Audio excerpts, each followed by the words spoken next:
Harry has defended Lady Susan Hussey, who was accused of making a racist comment to a charity worker. The 83-year-old, who'd previously served as a lady-in-waiting to the late Queen, had been attending an event held at Buckingham Palace when she spoke to Sista Space founder Ngozi Fulani.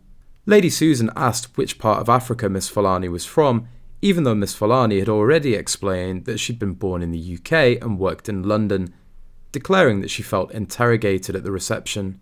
Now Harry, who's previously claimed his wife Meghan Markle had been subjected to racism, has defended his late grandmother's friend.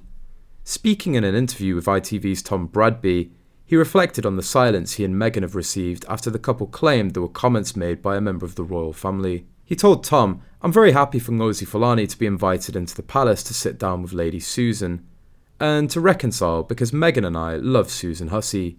She thinks she's great." Reflecting on Lady Susan's comments, Harry continued, "And I also know what she meant. She never meant any harm at all. But the response from the British press and from people online because of the stories that they wrote was horrendous. Absolutely horrendous.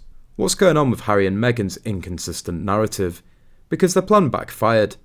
They didn't count on Fulani's shady past. They're backpedaling hard.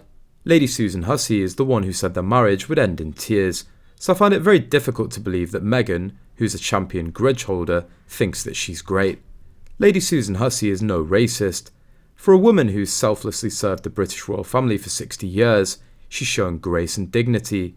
As Rita Panahi, a reporter for Sky News Australia, points out, it was twisted to accuse an 83-year-old woman of racism, when all she was asked was an innocent question. Yes, the touching of Marlene Headley, aka Ngozi Fulani's hair, shouldn't have happened, but this woman was looking for a fight.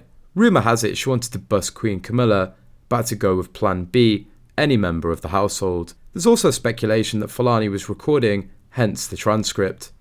Whose memory is that good that they would remember a traumatic conversation word for word?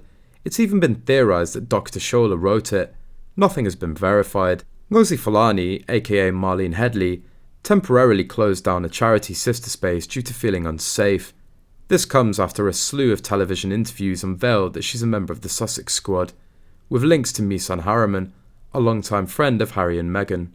Miss Fulani is also an anti-monarchist who's accused the royals of racism on multiple occasions. The worst tweets came when she claimed that not having Meghan and Harry on the balcony at the Platinum Jubilee was racist. In the weeks since the drama, people, specifically people of colour, have called Ngozi out for her actions.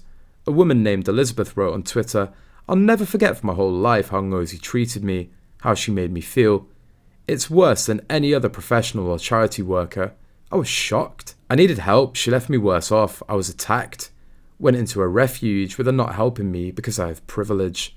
According to Elizabeth, she was turned away from Sista Space as she had privilege when she was in a DV situation. She's since reported that Sista Space has been reported to the Charity Commission. It's said that Meghan and Harry planted the seed. They've stated the royal family were racists. Their fans and supporters got behind the narrative. The response to the incident between Ngozi and Lady Susan is a result of their legacy.